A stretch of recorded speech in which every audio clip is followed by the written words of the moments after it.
j'étais une prostituée dans le monde. C'est-à-dire que je me respectais pas du tout. Pas du tout. J'avais plein de copains. Et je restais 1 semaine, 2 jours. En fait, j'avais un mal-être à l'intérieur de moi. En fait, mes parents m'ont beaucoup gâtée, mais c'était trop. Et en fait, pour m'évader, je cherchais en fait autre chose avec les hommes. J'ai vécu une déception sentimentale et ça m'a tellement fait peur que je rasais les murs, pardon. Je rasais complètement les murs. En fait, la dernière personne avec qui j'étais, elle m'avait frappée. Et en fait, de ce traumatisme, en fait, j'ai perdu 10 kilos en 1 semaine. Et du coup, ça m'a tellement traumatisée que j'avais peur. J'étais toujours angoissée, j'avais peur. Et je rasais les murs. Et quand quelqu'un me parlait, je sursautais tout de suite parce que je pensais que c'était lui en fait qui était derrière moi, qui allait encore me frapper de nouveau. Et quand je suis arrivée au centre d'accueil à Colombes, la première chose que j'avais appris, c'était de plus mentir. Parce que je mentais beaucoup à mes parents. J'ai appris aussi à avoir confiance en moi-même, parce que j'avais perdu toute confiance, toute crédibilité. J'ai appris à sacrifier et à renoncer à beaucoup de choses, surtout à nous-mêmes, à travers les eaux du baptême. Et vraiment,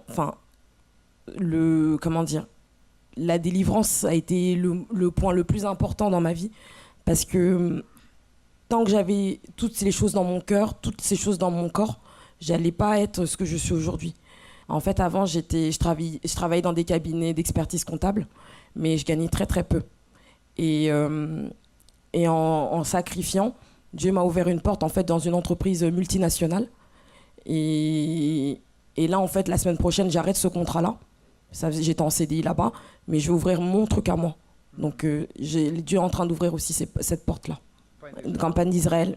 J'ai mis mon vœu sur l'autel de Dieu, mais j'ai fait aussi ma part. Je suis partie en fait dans cette entreprise et j'ai mis l'onction. J'ai dit ça, cet endroit, c'est là où je vais glorifier ton nom. Et en fait, je suis comptable là-bas, mais on est plusieurs services. Et dans ces services, maintenant, plus j'avançais, plus on m'a confié des responsabilités. Au début, j'étais arrivée comme comptable, on va dire, normal. Et maintenant, j'ai réussi même à former d'autres personnes. J'ai réussi à faire des déplacements. Enfin, on m'a ouvert beaucoup, beaucoup de portes là-bas. J'ai reçu la délivrance en persévérant. J'ai reçu aussi le baptême du Saint-Esprit, mais je l'ai reçu longtemps après. Je l'ai reçu 4 ans après. Et maintenant, en fait, j'avance. Je recule pas, j'avance. Et j'aide même les autres. Bonjour à tous, soyez bienvenus à cette émission France en direct. Si vous étiez une personne que vous étiez séparé de la famille, des problèmes avec la famille, sans une maison fixe, des problèmes de santé, sentir un vide au-dedans de vous, rien ne marchait, quelle était l'attitude à prendre? Je ne sais pas si vous êtes en train de passer por une situation comme ça, mais imaginez, quelle était l'attitude à prendre? Comment vous allez faire pour changer la situation? Beaucoup de personnes pensent que c'est le destin. Ils disent non, c'est normal, je suis né pour souffrir. Elle frappe beaucoup de portes. Une personne arrive à la conclusion que les amis, quand ces problèmes arrivent, ferment la porte, elle se sent seule, abandonnée. Quoi faire devant une situation comme ça? Baisser le bras et accepter la situation, dire c'est impossible, il n'a rien à faire pour moi, accepter qu'il vienne l'oppression et après une dépression. Voulez-vous savoir comment faire? Regardez ce témoignage. Ma vie avant d'arriver au centre d'accueil, c'était vraiment une vie où j'étais remplie de vide. Donc j'avais pas de direction, je savais pas où j'allais. J'étais complexée, j'étais timide, j'étais viciée. Et j'avais vraiment de la haine à l'intérieur de moi aussi par rapport à certaines situations qui sont arrivées avec mes parents. Mes parents se sont séparés, n'ont jamais vécu ensemble, Mais leur séparation, je l'ai vécue comme ça. C'était un jour comme ça, j'ai su que, voilà, que mes parents n'allaient plus jamais se remettre ensemble et que jamais j'aurais eu vraiment ce rêve qui pourrait se réaliser de vivre avec mon père et ma mère. De vivre de famille en famille, ça m'a empêchée en fait de trouver ma place. Je ne savais pas où j'étais, je ne savais pas quelle place je devais avoir. Donc c'était difficile pour moi en fait de m'imposer. Donc que ce soit à la maison ou à l'extérieur, j'étais très effacée. Donc j'étais vraiment dans mon coin, je faisais vraiment les choses en essayant d'être discrète, de ne pas me faire remarquer. Et voilà, j'étais vraiment seule, si je peux dire. Je vivais vraiment une solitude. Je faisais vraiment beaucoup de choses pour essayer de combler ce vide que j'avais en moi. Je faisais beaucoup de choses, donc j'essayais de plaire aux autres. Donc je jouais beaucoup avec mon apparence. Je comptais beaucoup sur mon apparence aussi. Et donc ça, c'est vrai que ça m'a empêchée aussi à l'école des fois de me surpasser. Je laissais que d'autres personnes m'influencent, prennent des décisions pour moi. J'ai eu des problèmes de santé. Donc c'était des problèmes dans mon dos. Donc j'avais beaucoup de douleurs au dos. Donc ça m'empêchait même de pouvoir me concentrer à l'école. Ou même lorsque je rentrais, je n'avais pas vraiment envie de m'asseoir pour faire mes devoirs parce que ça me dérangeait vraiment. J'avais cette grosse douleur au dos. Donc c'était une scoliose que j'ai découvert que j'avais. Et donc ça faisait très longtemps en fait que j'avais cette scoliose, mais j'étais pas au courant. Lorsque je suis arrivée au centre d'accueil, j'ai vraiment décidé de mettre fin à toute la souffrance que j'avais. En ayant entendu les témoignages de plusieurs autres jeunes, parce que je suis revenue à travers la Force Jeune France, en entendant leurs témoignages, ça me poussait toujours en fait à essayer. Au départ, j'essayais, donc je faisais la campagne en essayant. Donc c'est vrai que dans le passé, je pensais que j'avais pas la capacité. Donc je pensais que oui, non, je suis trop faible. Je voulais vraiment changer de vie. Mais au moment où je me suis vraiment lancée à 100%, j'ai vraiment commencé à avoir du changement à travers la campagne d'Israël, enfin des campagnes d'Israël, à travers des jeunes, le jeûne de Jésus, le jeûne de Daniel. Et j'ai fait ça vraiment dans le but d'être libre de tout ce vide que j'avais en moi, libre des vices, libre de la maladie aussi. Et donc ça a vraiment porté du fruit. J'avais pas de projet, j'avais pas de vision. Aujourd'hui, je sais ce que je veux. Je sais aussi pourquoi est-ce que je veux faire telle ou telle chose. Donc maintenant, dans ma tête, les choses ne sont plus floues. J'ai vraiment une vision maintenant. J'ai la vision pour ma vie. Et j'ai été guérie aussi. J'ai plus de problèmes de dos. Je suis délivrée aussi des vices et de la timidité, de l'anxiété, de l'angoisse, de tout ce que j'avais et qui m'empêchait d'avancer. J'ai plus de haine contre mes parents, plus de haine contre les personnes avec qui j'ai pu vivre ou peu importe, non. Maintenant, je suis libre de tout ça. Ma famille a connu aussi le centre d'accueil. Donc c'est vrai qu'on est beaucoup de ma famille à venir au centre d'accueil et on a été très bénis. Pour moi, le centre d'accueil, c'est un nouveau départ, une nouvelle vie. C'est comme si c'était une nouvelle personne qui était en train de renaître. Donc à travers tout ce qu'on peut apprendre au centre d'accueil, on a vraiment l'opportunité de recommencer à zéro et d'être une nouvelle personne. Salia vivait de famille en famille.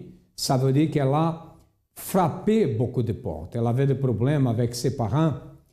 Sa vie ne marchait pas. Elle ne pouvait pas travailler. Elle avait une maladie. Était une personne qui avait un vide au-dedans d'elle. Quand elle a dit qu'elle vivait de famille en famille, elle cherchait la solution. Mais à la fin d'une certaine période, elle trouvait que la situation était la même. Rien ne changeait. Elle a frappé beaucoup de portes. Mais un jour, elle a connu le centre d'accueil. Elle a pratiqué la foi intelligente, a matérialisé sa foi. Elle a participé de la campagne d'Israël. Et sa vie a changé. Aujourd'hui, elle est une personne guérie, elle a la paix, tout marche bien, une transformation totale à travers la pratique d'une foi intelligente. Je suis ici pour vous dire que la solution existe. Ne dites pas que c'est impossible, parce que pour nous, nous ne croyons pas à l'impossible. Tout est possible à celui qui croit. C'est ça qui est écrit dans la Bible, que c'est la base de notre enseignement et c'est la base que nous pratiquons. Nous allons maintenant connaître l'histoire de notre personne. Alors, avant d'arriver au centre d'accueil, les choses étaient très compliquées pour moi. Je ne dormais pas la nuit, je faisais des cauchemars, je voyais beaucoup de morts dans mes cauchemars, continuellement. Ça pouvait durer plusieurs jours d'affilée. J'avais tout le temps peur, mais ça date depuis que j'étais petite jusqu'à ce que j'arrive. Dans la journée, j'étais normale, mais dès que la nuit arrivait, j'étais complètement transformée. J'étais vraiment remplie de peur, mais d'une peur qui me faisait avoir mal au ventre, envie de vomir. Et il fallait que je sois à côté de quelqu'un. C'était insupportable. C'était comme si j'allais être tuée dans la nuit. J'avais cette peur-là. Et je fumais beaucoup, vraiment beaucoup. J'avais une tendance suicidaire. Donc je voulais toujours mourir. J'avais toujours cette envie-là. Je n'avais pas envie de surmonter les choses, en fait. C'est même pas que j'avais pas envie. C'est que je n'imaginais pas que je pouvais surmonter quoi que ce soit. Dans ma pensée, c'était ça. Je pouvais pas. C'était au-dessus de moi. C'était au-dessus de mes forces, au-dessus de mes capacités. Donc il fallait que je meure. Avant, c'était comme ça que je pensais. Mais voilà, au point où j'ai même fait des tentatives de suicide. Mais grâce à Dieu, je suis toujours en vie et tout. Et j'avais beaucoup de problèmes, même au niveau de ma vie familiale avec mon enfant, dans ma vie sentimentale aussi beaucoup. Alors, dans ma famille, c'était avec ma fille. Donc, j'ai eu ma fille jeune. Et c'était une enfant que j'ai voulu. J'ai vraiment voulu ma fille, c'était pas un accident. Parce que je pensais que j'allais être heureuse, en fait, en étant maman. C'est quelqu'un qui n'allait jamais me trahir et tout ça. Donc, c'est quelqu'un qui aurait mon sang. Je m'étais fait toute un film de ce que j'allais avoir, qui j'allais avoir dans ma vie, quel enfant j'allais avoir. Et quand ma fille elle est venue, c'était pas du tout ça. Elle ressemblait beaucoup à son papa. Et son papa et moi, on avait beaucoup de problèmes. Et on s'est séparés. Et je voyais que ma fille, en fait, le fait qu'elle soit là, d'une certaine manière, elle m'avait trahi, en fait, parce qu'elle lui ressemblait tellement. Quand je voyais son visage, je pouvais même pas l'embrasser, en fait. Parce que quand je l'embrassais, j'avais l'impression d'embrasser son père, en fait. Et je voulais tout sauf ça. J'ai fait une tentative de suicide où j'ai vraiment failli perdre ma vie, vraiment. J'ai vraiment failli mourir, vraiment, j'étais comme ça. J'ai fait de l'anorexie, c'est-à-dire que je suis passée de près de 70 kilos à... J'ai perdu près de 15 kilos. Je ne prenais plus de poids. Je faisais même des régimes pour grossir, mais je perdais tout de suite. Mais le pire, c'était la haine. Parce que cette relation, elle a duré longtemps, elle a duré presque 4 ans. Et de vivre avec autant de haine en moi et en même temps avec cette personne, c'était difficile. Et ma mère aussi, et mon entourage, c'est même pas seulement ma maman, me méprisait en fait par rapport à cette relation parce qu'ils n'arrivaient pas à comprendre pourquoi je m'accrochais autant. Donc pour moi, ça a été tout ça. J'ai totalement perdu confiance en moi, totalement. Ça a été ça le plus dur. J'ai remarqué ici ce que Clarisse a dit. En enfer, elle vivait dans un enfer. Je dis vivait parce qu'elle est en train de raconter ici le passé, comment était sa vie au passé. Mais un jour, elle a connu le centre d'accueil. Mais avant de connaître le centre d'accueil, elle était battue pour son conjoint, victime de violence, harcèlement moral. Elle ne croyait plus en elle-même. Ça, c'est le problème, quand nous laissons de croire en nous. Sa vie professionnelle bloquée.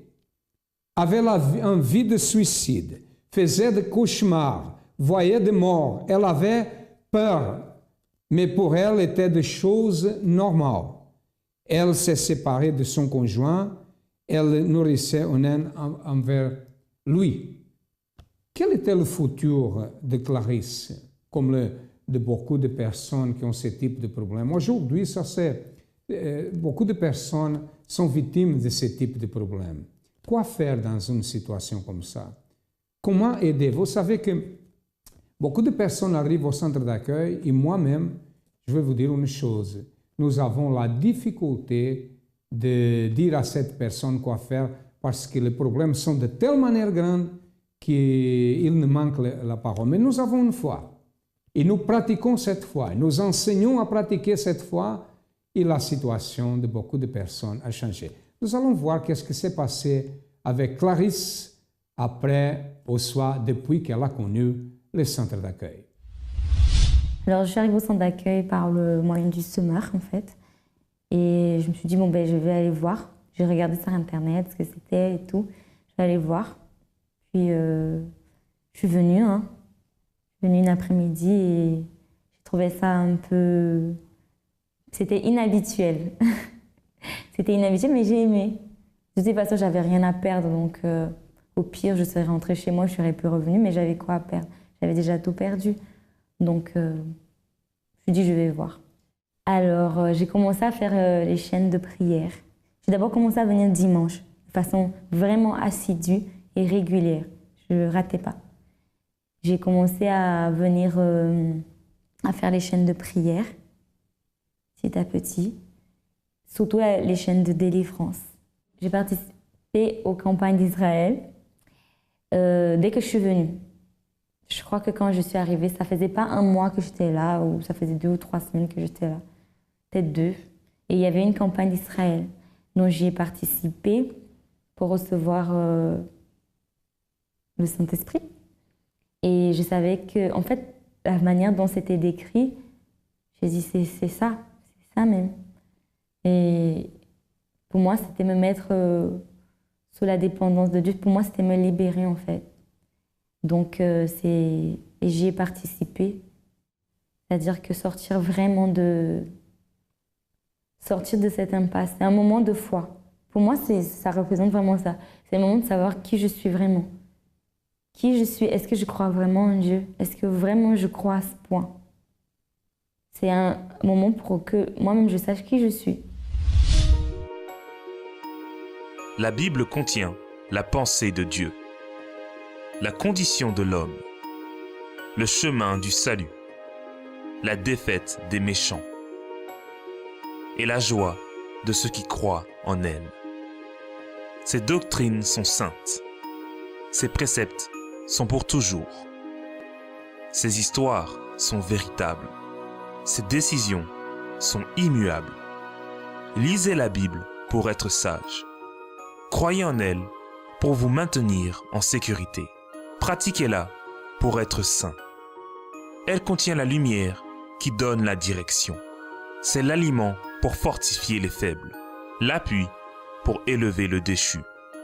Elle est la carte du voyageur, le bâton du pèlerin, la boussole du marin, l'épée du soldat, la charte du chrétien.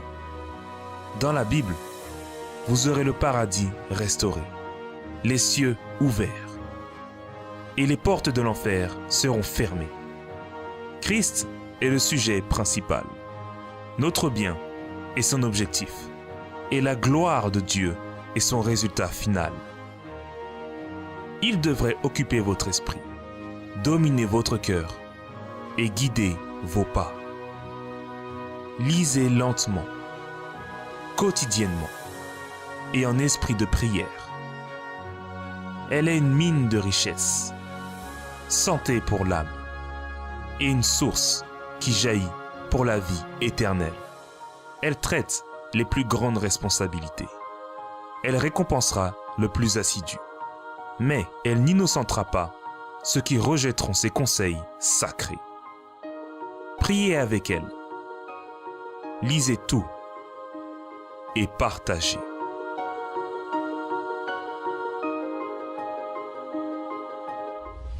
À travers les campagnes, franchement, ça va beaucoup mieux. Plus de cauchemars. Les cauchemars sont finis, je dors très bien. Je n'ai pas du tout peur de l'obscurité, au contraire. Maintenant, c'est le contraire. J'ai besoin que tout soit éteint pour pouvoir dormir. Je supporte plus la lumière, en fait. Quand je dors, il faut que je dorme. Voilà. Bon, quand j'ai un problème, je me bats. Je n'ai plus... Tu es pas en train de me dire, oui, voilà, Il n'y a pas de solution, non. Je sais qu'il y a une issue, je sais. J'ai la certitude, en fait. Par rapport à ma fille, à ma vie familiale, ça va beaucoup mieux. Donc, ma fille, je la gronde quand elle fait des bêtises et tout, normal.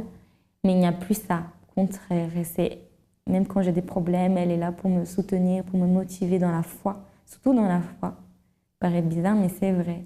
Surtout dans la foi. Donc, on s'entend très bien. Il n'y a plus cette haine-là. Même avec son papa, on n'est pas ensemble, mais ça va beaucoup mieux. Il n'y a plus de haine, on peut rigoler, on peut échanger normalement. Voilà, donc délivrer de ces sentiments, de cette haine surtout. C'est cette haine qui était en moi depuis si longtemps. Mais je sais que je peux réussir. Je ne suis plus contrôlée par cette pensée. Je peux aller au-delà. C'est fini. La cigarette, au niveau de la cigarette, même l'odeur, même l'odeur, loin de moi. Je n'aime pas sentir ça. Je n'ai pas envie. Le centre d'accueil représente pour moi une mère. Un endroit de reconstruction, en fait. Et je ne savais pas qu'un endroit comme ça pouvait exister. C'est vraiment un nouveau départ. C'est vraiment ça. Voilà, aujourd'hui sa vie a changé. Elle est guérie de tout le mal. Elle est une nouvelle personne à travers quoi? Faire tout ce qui est enseigné au centre d'accueil, faire les chaînes de prière, pratiquer, parce que la foi doit être pratiquée. Beaucoup de personnes disent « Ah, j'ai la foi, je crois en Dieu, je crois dans la parole de la Bible, j'ai une religion, je fréquente une église. » Mes amis, n'est pas fréquenter une église, n'est pas avoir une religion, n'est pas croire que Dieu existe qui va changer la situation. C'est pratiquer. La foi, c'est pour pratiquer. Je crois que la Bible, c'est la parole de Dieu. Si vous croyez, c'est nécessaire que nous pratiquions ce qui est écrit là. Et le résultat, nous avons écouté ici. Clarisse a sa vie complètement changée. Si vous avez besoin de notre aide, nous sommes situés au 254 de rue du Faubourg Saint-Martin, ici au 10e arrondissement à Paris. Nous avons d'autres adresses qui passent dans votre ordinateur. Vous avez le temps d'écrire l'adresse la plus proche de votre maison. Et c'est comme je dis, nous sommes là pour vous aider. Nous allons écouter plus de témoignages et après nous retournerons. Et qu'est-ce que tu as fait dans votre vie? Dieu m'a délivré de maladie. J'étais très très malade. Quelle était la maladie? J'étais cardiaque. J'ai fait de l'hypertension. J'ai eu un accident au pied, donc j'ai été opérée. J'ai 4 vis au pied et j'ai été opérée du genou encore. J'ai une prothèse totale en ce moment. Et j'avais des problèmes de migraine. Donc, je ne pouvais pas voir la lumière du jour. J'étais très, très malade. Et quand j'ai connu le centre d'accueil, c'était au moment de la campagne. Et ma cousine... La campagne d'Israël. La campagne d'Israël, elle m'a dit, la campagne va commencer. Prends l'enveloppe. Je ne t'explique pas, mais toi-même, tu vas voir ce qui va se passer. OK. Et Dieu a répondu. Dieu a répondu et il continue à répondre. OK. Il a répondu. Amen. Vous? J'ai sacrifié pour Dieu. Et là, j'ai eu le résultat, en fait. Il y a eu une grande différence. J'ai été délivré du vice de la cigarette. J'ai sacrifié aussi pour mon travail parce que j'avais un travail, mais j'arrivais pas en fait à aller de l'avant. Et donc du coup, tous ceux qui arrivaient après moi, ils allaient de l'avant, sauf moi. Donc quand j'ai sacrifié, Dieu l'a répondu et aujourd'hui j'ai pu évoluer. J'ai sacrifié aussi beaucoup. Ok, approchez-vous d'ici. Qui étiez-vous avant de venir au centre d'accueil? Bon, moi, avant de venir au centre d'accueil, j'étais un délinquant, en fait. Délinquant? Oui, c'est-à-dire que j'étais dans les bagarres, les gangs et tout. Et, la drogue, non? Oui, la drogue aussi. Je consommais, je vendais et tout, etc. Il a changé? Et oui, en fait, c'est parce que d'abord, ma mère, elle est arrivée et elle a beaucoup lutté pour moi, en fait. Ma mère, à ce moment-là, elle s'était fait opérer des jambes. Et malgré ça, en fait, elle n'arrivait pas à marcher, mais elle venait quand même à l'église. Donc... elle est venue, elle luttait. Elle a même fait des campagnes d'Israël pour moi. Et c'est peu de temps après, un jour, j'ai pris la décision comme ça. J'ai dit, bon, ben, moi, à partir de là, je vais t'emmener à l'église. Et c'est quand je l'ai emmené à l'église, en fait, c'est au moment de la campagne d'Israël. Parce qu'à ce moment-là, moi, j'avais beaucoup de problèmes. Je n'arrivais pas à dormir la nuit. pour dormir, Vous avez sacrifié voilà, j'ai dû au sacrifier Dieu vivant. au Dieu vivant. Alors, qu'est-ce qui s'est passé? Qu'est-ce qui s'est passé? Du coup, j'avais des problèmes avec la justice et tout. J'ai eu plus de problèmes. J'étais vicié dans la drogue et tout ça, etc. Les délivrer. À chaque fois que vous sacrifiez, que vous faites quelque chose, que vous déterminez, que vous faites un défi, Dieu répond. Dieu il a toujours répondu. Amen. Quel est votre nom? Lucas. Et vous? Qu'est-ce qui s'est passé, Lucas? J'étais vicié dans le crack, dans la cocaïne, dans la marijuana. J'ai perdu des emplois, mon mariage. J'ai été expulsé de la maison. La dernière semaine, je suis resté chez elle. Comme mon père m'avait expulsé de la maison, je trafiquais. C'est le deuxième dimanche que je viens ici. La volonté et le désir de fumer a disparu. Toutefois que j'arrêtais de me droguer, je rêvais de drogue, j'avais des migraines. Mais maintenant, c'est fini. La volonté et le désir, tout est fini aujourd'hui. Tout est avec. Je prenais plus de 2 litres d'alcool par jour. Pour le crack, j'allais un peu doucement. Mais les autres types de drogue, j'en prenais vraiment beaucoup. J'ai eu 2 overdoses. J'ai été interné 3 fois. Et grâce à Dieu, je me sens bien aujourd'hui. 3 semaines? Oui, 3 semaines. Presque 4. Je suis resté 1 semaine chez elle, à dormir. Ça faisait tellement de jours que je ne dormais pas. Sans drogue, maintenant, ça fait 4 semaines. La volonté, le désir a disparu. Tout est avec, complètement tout. Vous allez arrêter le traitement? Je ne pense même pas à ça. Dieu vous bénisse. Continuez ferme.